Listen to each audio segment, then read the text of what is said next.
My name is Kesha, K-S-H-A. I'm Lindsey Cromer. Do you want to start? I mean, you can start if you want to. Okay, well, it was a Wednesday, TDC day, and we were outside because it was a little bit after COVID, so we were just sitting around, and someone had bracelets, like friendship bracelets, and so we're just sitting around making those and connected. She was new, and so I was curious to get to know her, and yeah, so I'd say those friendship bracelets brought us together. Love it. Yeah. What do you remember? When JJ and Chris told me about the little TDC, I was surprised they invited me to come, so I just wanted to see how I feel, and I kind of like it. And then when I met Lindsay, we started talking about it, and I was like, yeah, I kind of like her because she was a good person I ever met, and she made my smile come back ever since I was like down, whatever. When I talked to Lindsay, she was like the best person she's like the easy person I can talk to. Well, we actually like want to be around each other. Yeah. I, as a mentor, knew that sometimes it would be a struggle of communication. That's never been the case. Actually, Kesha has always reached out to me initially. She always beats me to it to this day. So I think it's just like we both want to be around each other. Of course, the communication piece, but yeah, it's just I want to be around her. It's not a chore. It's fun. We're just two girls that want to have fun. Yeah. Yeah, what she said, yeah. I think one of the biggest things that surprised me about Kesha is this girl has fantastic boundaries, and like she's no nonsense. I kind of lack that in myself, so it's something that surprised me about her, where I was like, okay, hello. And yeah, that was a surprise. I remember the day where I was like, where did that come from? I like to be with her all the time because she understands me when I'm going through a lot. And I'm glad that she's here with me. One of my most favorite memories with her is that she took me to the concert after my graduation. And we like to go get our nails done together. And we always like to try new food all the time. So, yeah. There's many moments. However, yes, the concert, so Kesha loves K-pop. She's introduced me to K-pop. I'd never understood it, but now I do. I totally get the hype. So we've been to 2 of those concerts, and the first one, 2 summers ago, when the band came on, I mean, her face just lit up like I've never seen it before, and I just will never get that image out of my head. So that was probably one of the more special moments. I feel as though the mentor relationship somewhat mimics like an earthly experience of what God and being a child of God is like. His mercifulness, like, I mean, we've been through a lot of life up and downs, but never did my love for her ever waver. The way he pursues us changed a lot of how I showed up in the relationship with God, being able to experience a relationship like this.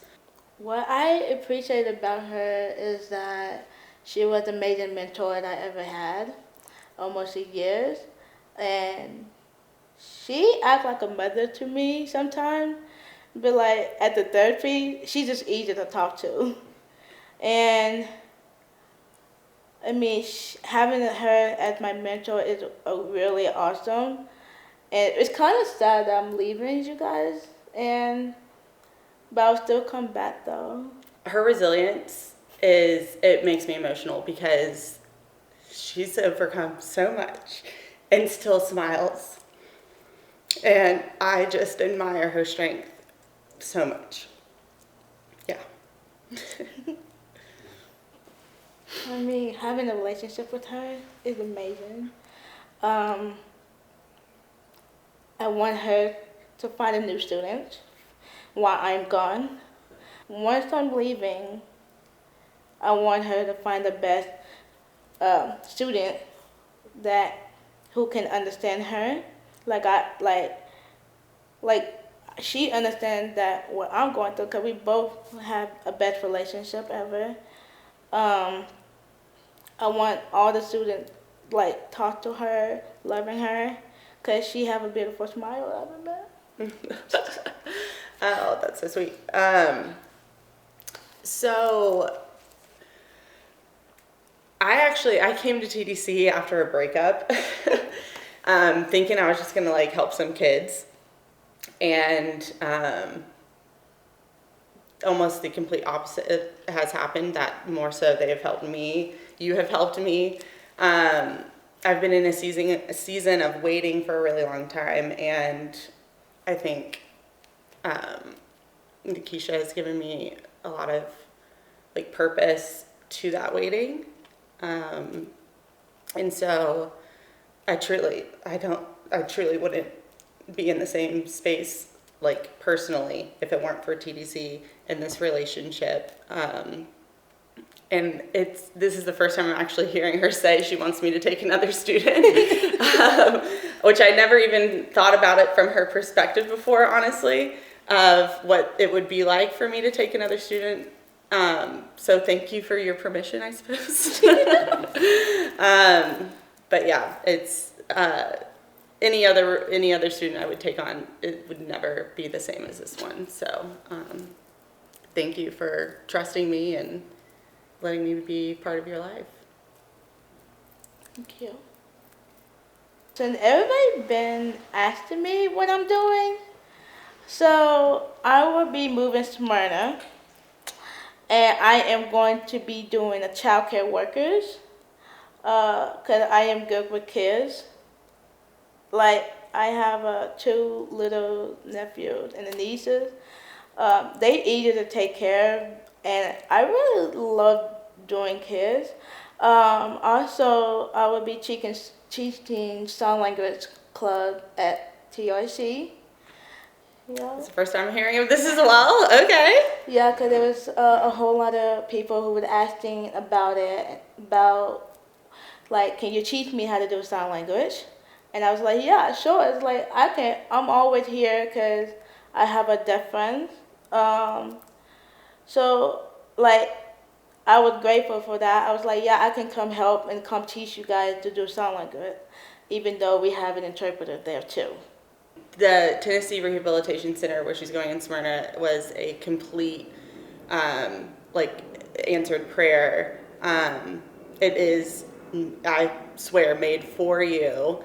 And so I'd always known you were going to be going there. Well, since we knew about it, I knew you were going there. So I had already started to think, okay, well, there's no way she's going to be able to make it to TDC every week. Being further away. However, literally found out last night that one of the other students or young adults now in TDC is at MTSU, and is going to be able to pick her up on the way if it works out, if their schedules work out, which total surprise to me. I mean, I wasn't even like praying for that. That was just like, oh, now she can still come whenever she can, and has a ride to get there, and we get to see the other student as well. And I was saying, like, I think I might take a break while you're gone, but I don't know what that looks like now. So because the whole idea of TDC is to live out your purpose and do what God wants you to do, I didn't foresee her being able to continue as a young adult, because she would be doing that. And that's one thing I really enjoy about TDC, is because we're family, like we're still here. It doesn't just because you did a great thing and graduated doesn't mean you don't get to come see and be a part of TDC anymore. that this still continues, and it just might look a little different. But I mean, like, our mentorship and our relationship continues. It's just going to look different. TDC starts in middle school and goes through high school as a student. Because we would have students age out of that and become young adults, we then started the young adult program. And so depending on whenever the mentorship starts, whether it is in 6th grade or whether it's in 11th grade, that mentorship then it's like, this is your person.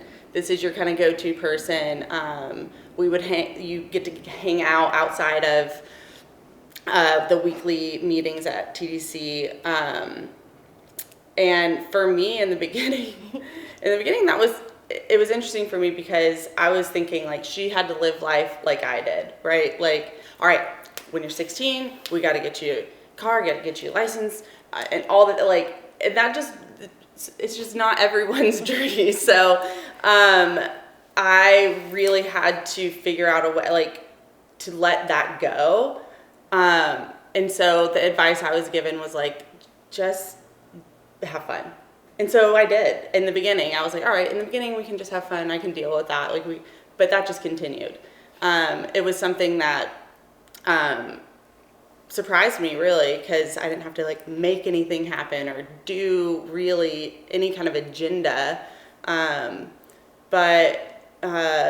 Yeah. What do you think? I would say the same thing, because, I mean, like, having a relationship with all the other mentors, whoever, I mean, I would have said the same thing what you just said. Like, let's go straight, have fun, that's it. So. Yeah, because there are other leaders, there are other mentors that you have relationships with and love you, and but the special relationship here, I don't know any other word to say, but that it's like the go-to person, and yeah, I mean, we kind of, like, found our groove. Like, we would go get nails done. She really enjoyed getting to experience different kinds of foods. Yeah. So we would make that kind of a fun, like, scavenger hunt all over Nashville to find different cuisines. What was your favorite food that you didn't realize you liked, and what was the food you liked the least? Our favorite food was the hibachi, the one they were cooking in front of us. So, like, I always get what I get all the time. Which is what? I get extra rice with shrimp. Extra rice with shrimp. What, did you like any food, or did you not like any food that we tried? Did you like the sushi? Do you like sushi? I do like sushi, but it don't taste right how they cook. What I would tell a leader that's coming into TC that is very interested in doing mentorship and entering that relationship is the two pillars that we talk about as mentors is the proximity and consistency. And I think there's a theme going on here, but mostly would say just have fun. That's one of the things that I guess if I were to put another pillar, it would be proximity, consistency, and having fun. But she made it really easy. It was easy to show up. We want to be around each other. And so I guess that is one of the other things, like with her going a little bit further away, I know it's going to be the proximity is obviously different, and maybe you're going to have to put a little bit more effort in that area. That one I haven't really had to worry about because the consistency took care of it. But anyway, enough about us. If I were to tell a mentor, I would say let your agenda go. You're not there to make anything happen, just to be that support and that safe person to go to when life happens. So one of the aspects of TDC includes family groups that happens twice a month. This is the couch that we've sat on many, many weeks in family groups. And Anna and Michael have been so generous and kind to open their home to us and other students and leaders to experience like home, like a place that I can't remember what one of the other students said, that like Anna and Michael's house was like a happy house. And to Nikisha's point of like getting to know Anna's family, her kids Braden and Brooklyn,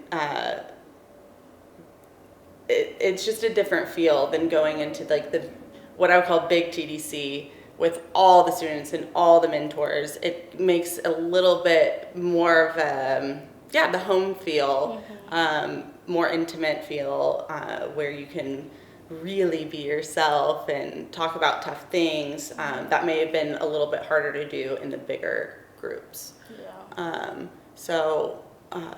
I think another one of the students had mentioned when we were at camp, because we would intermingle all groups and go into like kind of different smaller groups, and she was like, I'll do that for a family group. This ain't my family group. And that's when I think I realized like, we're tight. Like this is a true like little family group. But thanks to really truly the actual home to foster that, it is everything. When I came to Anna and Micah house, I was surprised. I mean, I really love their kids. And when Brady showed up, I was so happy to see him.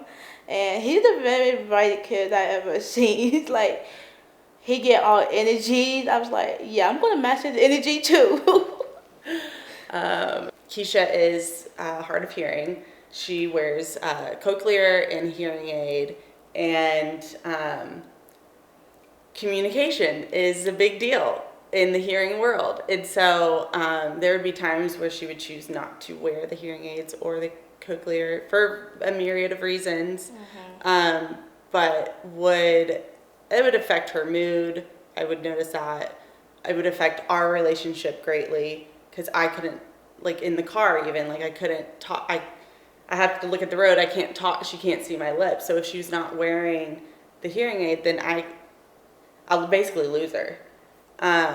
And it was also kind of showing up as a problem at school, even though you had interpreters.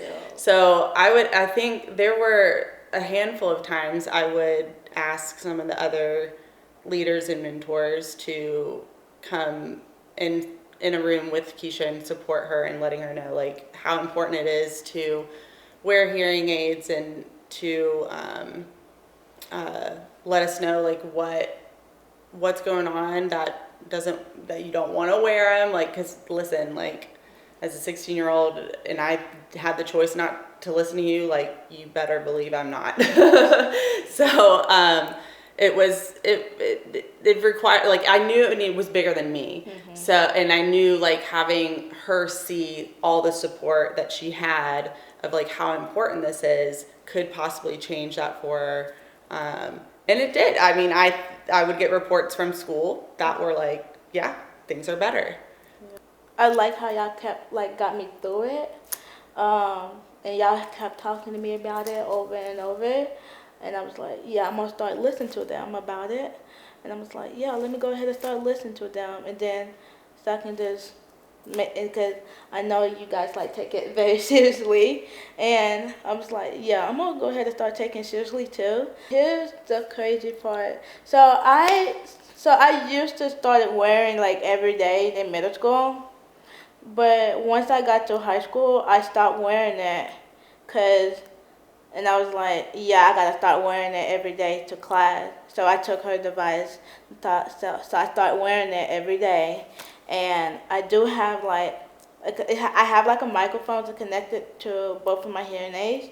So whenever the teachers are talking, I just can hear it through my ears. So I started wearing it every day now. So I had these on almost when I was around a 9 or 10. So when I took her device, and then I realized I could hear it more better, and I could understand what the people are saying, and I could just hear my own voice. After you graduated, you could just make your own plans or whatever that you're trying to do. Like, I applied to college, and like I had a teacher who helped me apply to college, and I want to thank her for that. And all the other teachers, they've been helping me through a lot, and like I finally made it through it for 4 years, and now I'm happy that I graduated, and now I'm going to college. I am going to Smyrna. It's called TRC, Tennessee Revolution Center. I will be moving next week, Tuesday, September the 16th. So, yeah. So when other people are watching this, you're already at the Tennessee Rehabilitation Center, which again is a total answer to a prayer that it's a state-funded 2-year college that supports students that have graduated high school with disabilities. So she will be in the best hands, supported through that institution, but also like surrounded by her peers that also have some of the same struggles. And that's going to be even more different than high school, where these are your people. And yeah, she's very excited, very prepared. It's just the next chapter. It's just the next natural thing, I feel like, for her to do. Yeah. I will be living on the campus. Yes, I will be living on the campus, and I am a little nervous about living on the campus because this is going to be my first time living without my family, and second, because I wanted to experience what to have like a roommate, and because I still gonna call people, but it's just gonna feel weird to be by myself without my family helps. You told me about your college, and I was literally surprised, because I wanted to live what it feel like, so I can have what she feel like, and she told me a lot of stories about her life, and I was like, oh, cool, I really want to try to live in a dorm, and I was like, I don't know about the dorm because it can be a little scary, and I get that, but I trust myself. I take care of myself, but without the help, it's gonna be difficult because I will be very busy. I don't have time to call anybody. I do want to thank God for putting us together, we were meant to be together. I love TDC.